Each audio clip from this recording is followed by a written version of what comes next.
bukan sekadar menang.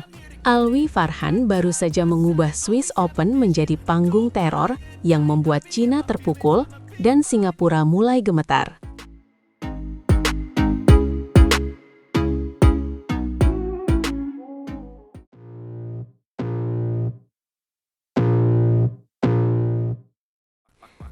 Alwi Farhan datang ke Swiss Open 2026 dengan sorotan besar di pundaknya, lalu menjawab semuanya lewat kemenangan yang bukan hanya penting, tetapi juga sangat mengintimidasi.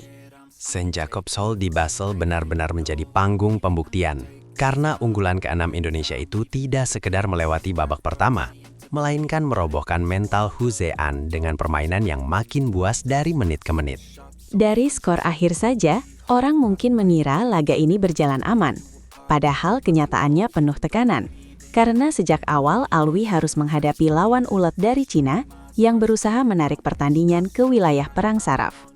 Alwi sempat membuka laga dengan sangat tajam, langsung memimpin lewat serangan cepat dan membuat ritme pertandingan terasa berada dalam kendalinya. Sesuatu yang penting untuk pemain muda di arena sebesar Swiss Open. Namun Hu Zean segera menunjukkan kenapa dia berbahaya, karena dia tidak panik, terus menempel ketat, lalu memaksa duel ini berubah menjadi pertarungan rally yang melelahkan dan sangat menguji kesabaran. Sampai titik skor imbang, Alwi terlihat mencoba menggeser tempo, menaikkan intensitas, dan mulai menekan sisi lapangan yang membuat lawannya bergerak lebih jauh. Lalu keunggulan pun sempat terbentuk. Di fase itu, Alwi berhasil menjauh, tetapi justru dari situlah muncul momen paling berbahaya, karena Hu mendadak meledak dan membukukan rentetan poin yang membalik tekanan secara drastis menjelang interval game pertama. Banyak pemain muda runtuh ketika momentum seperti itu direbut lawan, apalagi setelah sempat memimpin. Tetapi respons Alwi justru memperlihatkan kelas mental yang mulai matang dan tidak mudah pecah. Seusai jeda, bahasa tubuh Alwi langsung berubah, seolah ia sudah selesai melakukan pemanasan dan kini benar-benar siap berburu, bukan sekadar bertahan sambil menunggu lawan membuat kesalahan. Dari situ kita melihat kecerdasan taktik yang luar biasa, karena Alwi tidak asal menyerang, melainkan memilih bola dengan lebih presisi, menaikkan agresivitas di waktu yang tepat, dan membuat Hu kelihatan terlambat membaca arah. Saat skor kembali rapat, Alwi justru tampil paling tenang, lalu melepaskan ledakan poin yang menjadi titik balik sebenarnya. Karena sesudah itu, Hu seperti kehilangan pegangan, dan tidak lagi memimpin alur permainan. Game pertama ditutup dengan kemenangan yang nilainya jauh lebih besar daripada sekadar angka di papan skor. Sebab itu adalah kemenangan mental, kemenangan keberanian, dan kemenangan atas tekanan yang sempat mencekik.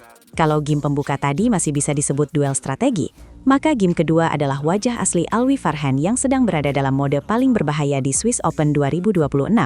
Hu memang sempat mengambil start lebih dulu, tetapi itu justru terasa seperti percikan terakhir sebelum badai datang. Karena setelah itu Alwi perlahan menyamakan ritme, mengunci kontrol rally, lalu memaksa lawan menelan frustrasi. Poin demi poin mulai bergerak ke sisi Indonesia, dan yang paling menonjol adalah ketenangan Alwi saat menyusun serangan.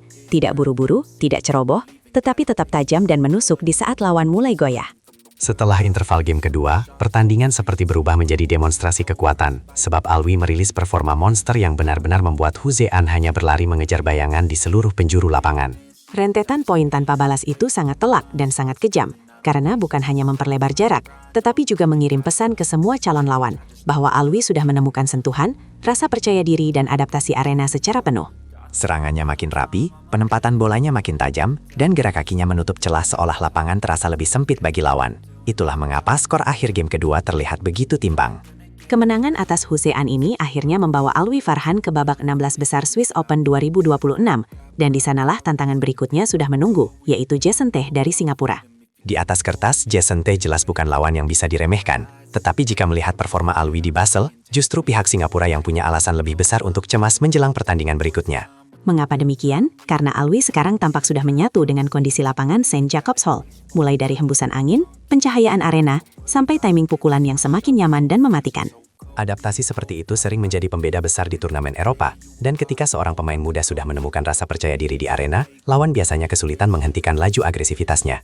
Prediksi paling berani dari pertandingan berikutnya adalah ini. Jika Jason Teh mencoba memperlambat tempo dan mengundang rally panjang seperti Hu Zean di awal laga tadi, ia bisa masuk jebakan yang sangat berbahaya. Alwi terlihat sangat siap mengeksploitasi bola silang tajam dan perubahan arah cepat, terutama ke area yang memaksa lawan bertahan sambil bergerak mundur, pola yang bisa merusak kenyamanan permainan Jason. Karena itu banyak yang mulai percaya Alwi Farhan berpeluang mengamankan kemenangan lagi, bahkan dengan margin meyakinkan, asalkan intensitas dan ketenangan yang muncul saat melawan Hu tetap terjaga. Jadi pertanyaan besarnya sekarang bukan apakah Alwi mampu bersaing, melainkan seberapa jauh ledakan performa ini akan membawa Indonesia, dan apakah Jason Teh akan menjadi korban berikutnya di Swiss Open.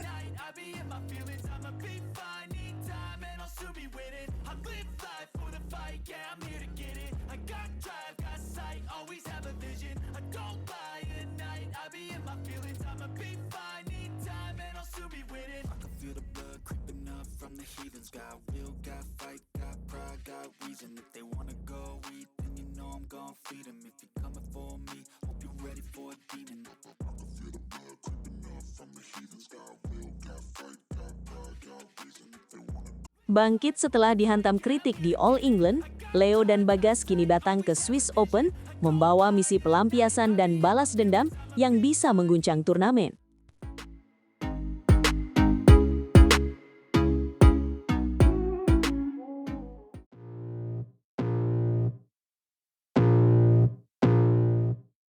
Ya, kemenangan atas pasangan Taiwan di hari pembuka Swiss Open bukan sekedar hasil awal, tetapi juga sinyal bahwa Leo dan Bagas mulai keluar dari tekanan besar yang sempat membuat kepercayaan diri mereka jatuh.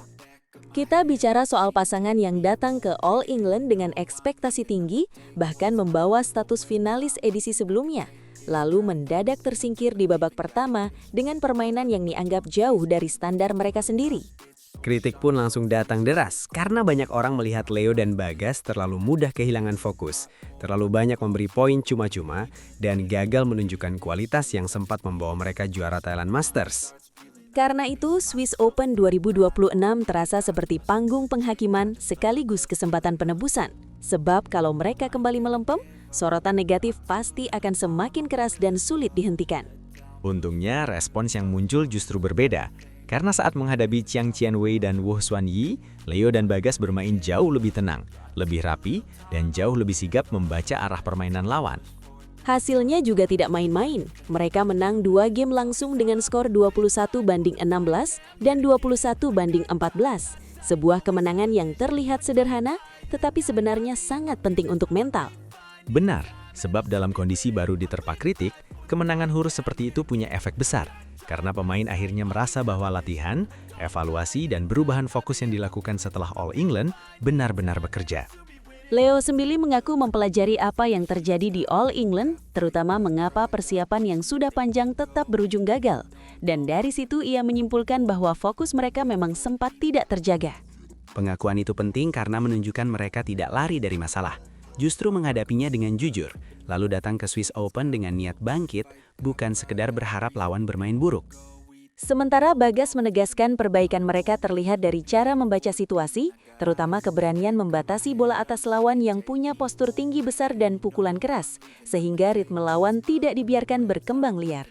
Ini menarik, karena perubahan itu bukan hanya soal semangat, tetapi juga soal keputusan teknis. Dan pasangan yang mampu memperbaiki detail seperti itu, biasanya sedang berada dalam mode belajar yang lebih sehat. Namun cerita Leo dan Bagas belum selesai, karena kemenangan pertama ini justru membuka ujian baru yang lebih emosional, yakni pertemuan dengan wakil Malaysia Kang Hai Sing dan AA Rontai di babak 16 besar. Lawan itu datang membawa lapisan drama tambahan, sebab Kang dan Tai baru saja menyingkirkan rekan senegara mereka, Rian Ardianto dan Rahmat Hidayat, sehingga laga berikutnya terasa seperti misi balas kekalahan.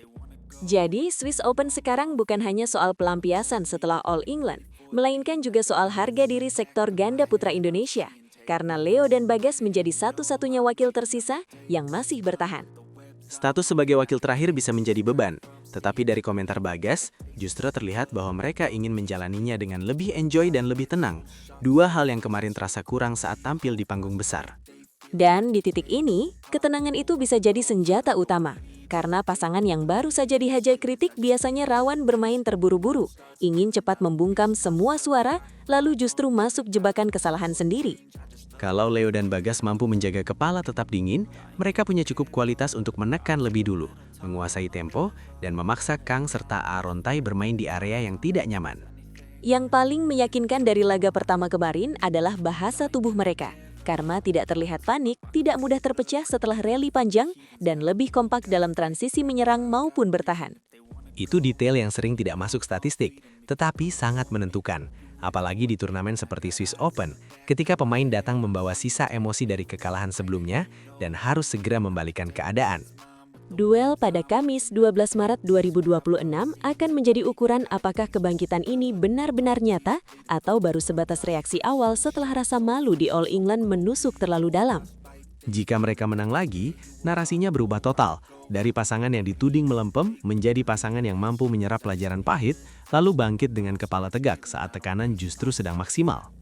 Sebaliknya, kalau sampai tersandung, pertanyaan lama akan muncul lagi. Apakah kemenangan atas wakil Taiwan hanya jeda sesaat, atau memang mental Leo dan Bagas belum sepenuhnya pulih dari pukulan besar pekan lalu? Itu sebabnya laga ini terasa besar, bukan karena final atau semifinal, tetapi karena disinilah Leo dan Bagas bisa menunjukkan bahwa Swiss Open benar-benar menjadi pelampiasan, pembuktian, dan titik balik musim mereka.